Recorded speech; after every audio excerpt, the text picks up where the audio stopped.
Bonjour à tous et bonne année.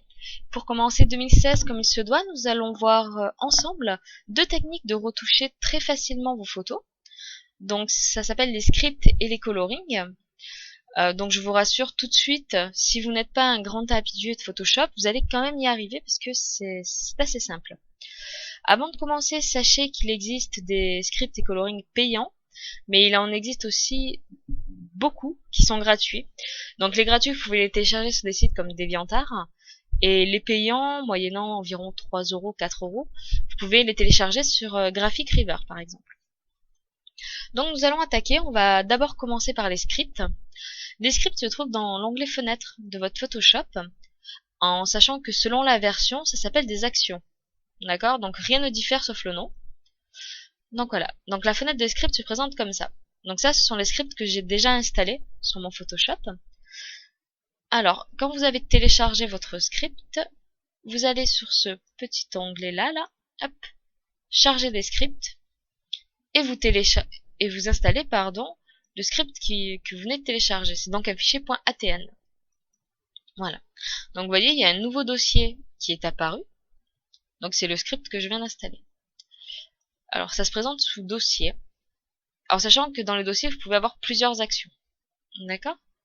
Alors c'est un petit peu bizarre à expliquer comme ça. Mais par exemple, l'action que je viens d'installer, hop, grosso modo, quand vous allez cliquer sur play, vous allez faire tout ça à votre photo. D'accord? Donc c'est abstrait, mais je vais vous montrer avec des exemples, ce sera beaucoup plus parlant. Donc j'ouvre une photo de Caro qui est brute, elle a aucune retouche, mais ce n'est pas grave, j'ai mon super script. Donc j'ouvre mon script, je clique donc sur le première action, et là vous appuyez sur play qui est tout en bas. Et hop, c'est magique. Et ça fait les retouches. Alors, en sachant que quand vous avez des petits messages d'erreur qui apparaissent comme ça, c'est souvent parce que par exemple votre Photoshop est en français et le script est prévu pour un Photoshop anglais. Donc du coup il trouve pas les bons calques, mais c'est pas grave, vous arrêtez le script et vous avez quand même votre retouche. D'accord? Donc voilà. Donc là vous avez tous les effets qui ont été rajoutés grâce au script qui se trouvent ici. Hop là. Donc ma photo brute et les effets rajoutés un par un sur ma photo. Donc là c'est une retouche très claire. Alors en sachant que vous pouvez quand même la modifier, c'est-à-dire que si l'espèce de dégradé rose là ne vous convient pas, que vous le trouvez par exemple trop prononcé, vous pouvez quand même baisser l'opacité, par exemple.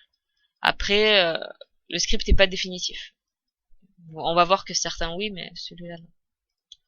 Voilà. Après, il existe des scripts pour n'importe quelle ambiance. Par contre, il faudra faire donc des recherches en anglais, notamment sur DeviantArt. Par exemple, j'ouvre cette photo, donc qui est une photo prise à la Japan Expo. Donc je veux une ambiance assez dark pour aller avec le personnage. Pas de souci, je suis allée sur DeviantArt et j'ai tapé Dark Action Photoshop. Donc jusque là, je pense que tout le monde suit. Et donc il m'est sorti un script qui s'appelle Ghost Stories. Donc déjà avec le nom, on est lancé. Et donc dans ce script, il y a plusieurs effets possibles. Vous avez le Dark Magic, le Black Ice, le Nightmare, etc. Moi, je vais utiliser le Dark Magic. Alors, comme précédemment, je sélectionne Dark Magic et j'appuie sur le play. Hop. Et ça va donc me faire mes retouches. Et donc voilà, ma photo a une ambiance beaucoup plus dark que précédemment. Donc voilà, de base on dirait que j'ai passé 3 heures à retoucher la photo alors que j'ai pris 1 seconde en appuyant sur play. Hop. Alors après, par exemple, donc là je prends une photo d'une amie à moi, donc de Laurie. Il y a un script qui est plutôt connu et très très souvent utilisé. C'est le script Amatorka, pardon. Hop. Alors ce script est très bien pour les retouches sombres et assez verts, entre guillemets. Le problème que j'ai avec celui-ci, c'est qu'il n'affiche pas les calques de retouche. Voilà, je vais vous montrer. Donc je fais comme précédemment, j'appuie sur play. Et là, qu'est-ce qu'on voit sur la droite dans la fenêtre de calque? Je ne peux absolument rien retoucher sur l'action. Bah alors c'est pas grave. Ce que je fais, hop, c'est que quand vous ouvrez votre photo, vous l'ouvrez en 2 fois, tout simplement. Vous faites votre filtre sur la deuxième image, et puis après vous la collez sur la vôtre. Alors pourquoi je fais ça? Parce que ça permet, par exemple, de diminuer l'opacité. Vous voyez? Alors en sachant qu'il y a quelque chose que je déteste sur ce script là, c'est la peau. Ça nous fait une espèce de peau un peu jaune, un peu bizarre, on va dire.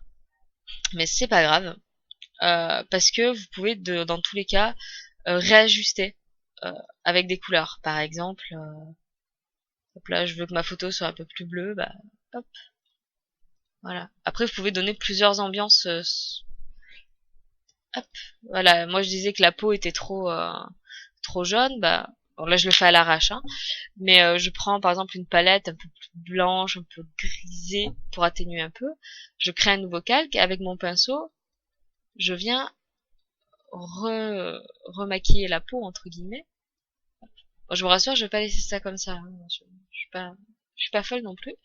Hop, et je diminue bien l'opacité, ce qui me permet d'avoir une peau un peu plus blanche déjà qu'auparavant. Parce que si on remet le script de base et après 2 petites retouches, c'est quand même mieux. Donc voilà, je vais pas faire tous les tous les scripts de la Terre, mais voilà, vous avez compris le principe. Les scripts, c'est une suite d'actions qui est préenregistrée. Donc ça peut être des contrastes, ça peut être des lumières, mais ça peut aussi être des effets. Donc maintenant, on va passer à une autre façon de retoucher, sont les colorings. Alors là, c'est un petit peu comme les scripts. Ce sont en fait des personnes qui vous laissent leur PSD. Donc c'est plutôt sympa de leur part, hein. Alors, voilà. Donc, vous avez l'image après les couleurs, on va dire. Et ça, c'est avant. Donc voilà, la photo avant, elle ressemble à ça. Avec les retouches, ça ressemble à ça. Alors, en sachant que malheureusement, bien souvent, ça ne ressemble pas exactement, ça donne pas exactement le même effet sur vos photos. Par exemple, donc je vais sortir une photo de Kevin cette fois. Donc ma photo est brute, une nouvelle fois. Hop, vous avez votre coloring sur le côté. Vous récupérez son dossier et vous le déplacez. Vous voyez, le rendu est pas le même. D'accord? Mais c'est pas grave parce que nous avons le dossier avec les retouches. Alors ce que je fais généralement, c'est que je cache tout simplement. Hop. Et je réactive petit à petit pour voir ce qui me plaît et ce qui ne me plaît pas. Alors admettons ça, bah, je garde, pourquoi pas. Ça non, ça fait trop sombre pour moi. Ça ravive, je garde. Ça je garde pas. Non merci. Après ça dépend de ce que vous voulez faire à vos photos, hein. Hop. Ça je vais garder parce que ça ravive bien aussi.